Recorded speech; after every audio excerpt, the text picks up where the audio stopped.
What's going on, guys? This is Yes I Read That, and today I am reviewing Words of Radiance by Brandon Sanderson.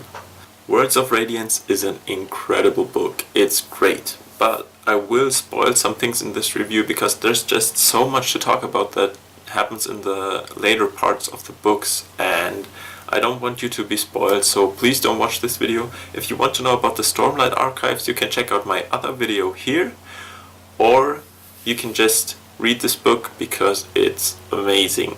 I can promise you that. In this book we get a lot of new world building. We get to know a lot more about the Spren, that they are actually usually living in a different cognitive realm, and that these Spren have different types and that some of them don't like each other, and we get a lot of new insight, and in the end we even got like confirmation that some Spren can apparently transform into a sharp blade, and wow, that was so epic, but more of that later. We also get a lot of new info on the Radiance, the lost Radiance, and they spoke some oaths, for example, to protect people.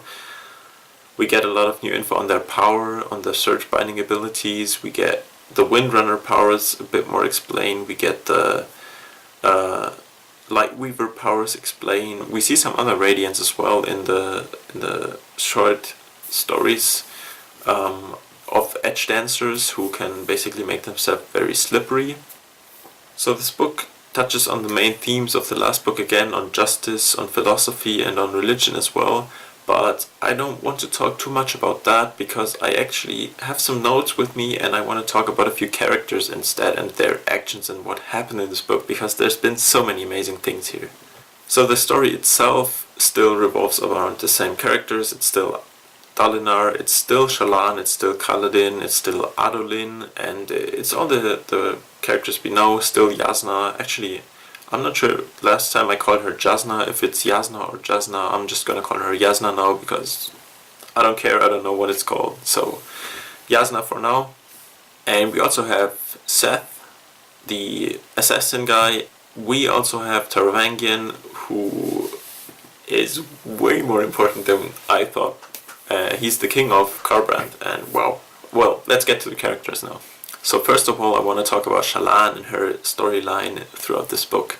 So in the beginning, when she and Yasna were traveling, everything was so peaceful, and one of the things I said last time, there was no real threat, and then suddenly, boom, Yasna is killed.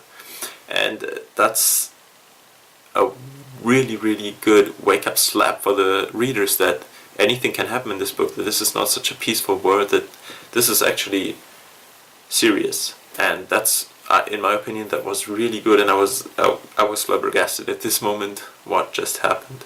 Then she continues to go on and convince these people, and actually grows and notices that she can actually be this important person, this important light eyes and commanding people, and she gets some interaction with the Ghostblood soon, which is very interesting for me.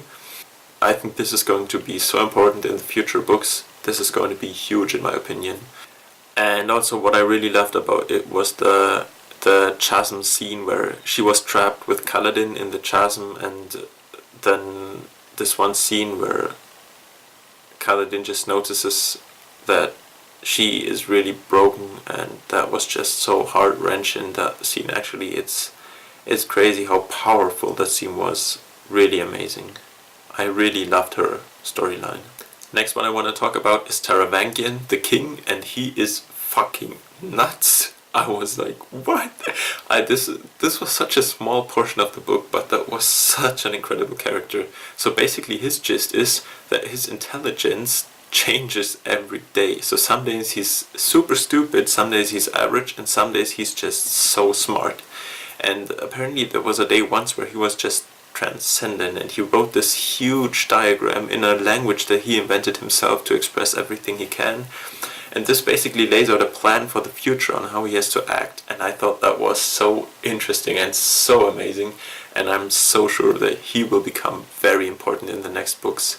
So major player revealed right here, Taravangian. He's the one that actually uses the assassin Seth to kill a lot of high princes in this book, and I was like, wow, he is what? Why would he be ordering him? Is he just playing? And then later on we get the reveal because his intelligence was really huge one time, and then he just wrote everything down, made this huge plan, and now he's trying to execute the plan, not exactly knowing, because he never is at that intelligence level again, but he just trusts his transcendent self and executes the plan. So really amazing character right here, in my opinion. The next two characters I want to talk about is Kaladin and Syl. And Kaladin, as I said before, book one, very likable character because he's just so damn perfect, but he also has some flaws, and this is something that makes him way more relatable to us. And in this book it was more clear because he actually had some struggles and he actually broke some oaths. But first I want to talk a bit about Syl. Syl is the little spren that always accompanies him, and Syl is so lovely. It's amazing. Syl is actually a really cool character, and I think it's one of the characters I enjoyed most because she's just so carefree and so amazing. And then his struggle comes where he actually betrays his oaths and actually starts thinking about murdering the king. And then when Syl dies, it's just so heartbreaking. That's a really good moment, and I was actually so sad to see her gone. It was amazing. It was powerful. Kaladin's struggle actually I thought was a bit odd because we as the reader obviously know he's doing something wrong and what he should do correctly, but well, it is what it is. And his end fight against Seth was so cool. It was really epic, and I really enjoyed his storyline as well. So yeah, amazing book, as I said. Dalinar's storyline was very interesting as well again. He and the High Princess interacted again a lot, and I really enjoyed this storyline. In this book he becomes very focused on his goal, on uniting everything, and he is just a character I really enjoy. His motto is basically actions speak louder than words, and this is something, I mean, who can hate a guy like that? So yeah, his struggle was really interesting, and yeah, seeing him come up against Sadeas and becoming bolder and bolder with his mental state, becoming very sure that it's actually true what he sees in the visions, and yeah, presenting himself as this sturdy guy who actually does not care what the other people think. That's just something that makes him very likable to me. This is actually very interesting in our society as well, because if you can manage to pull that off, to just be very sure of yourself, who is the person like that? I think it's a very good attribute and you should just do it. But yeah, I think it's very interesting that something like that is mentioned here in the book, and I really enjoyed it. Yeah, it was great. Last two things I want to talk about is Eshonai and Yasna. So Eshonai is this Parshendi who actually wants to have a treaty with the Alethi forces to have peace at first. And we get some insights into how the Parshendi work, and that was really interesting. The few short passages written from her perspective were really good, and in the end it turns out that she is actually transformed to a new form, storm form, and that this one apparently is controlled by someone else because she gets a lot of new emotions and she cannot suppress them whatsoever. And we can see she has a big struggle because her inner self knows that this is wrong and she has this inner screaming, but she just can't do anything about it.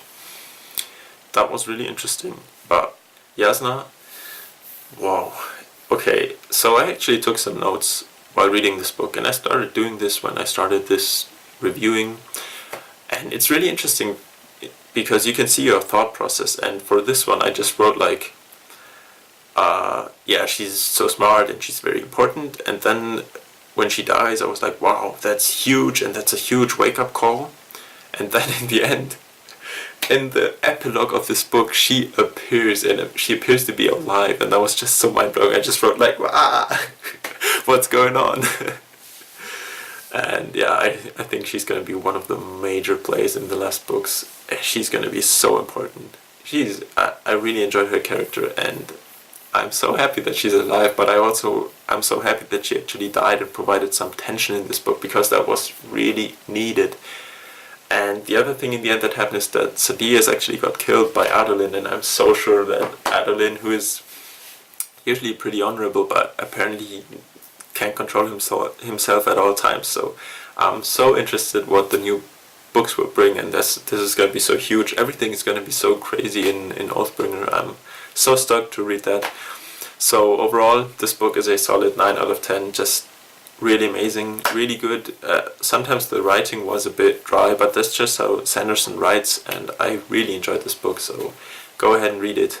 I hope you enjoyed this review. If you did, make sure to drop a like, maybe subscribe to this channel, and I want you to tell me in a comment, what did you think about the book? Do you agree that it was amazing? Do you hate it? What are you currently reading? So I'm always interested, and see you in the next one. Bye!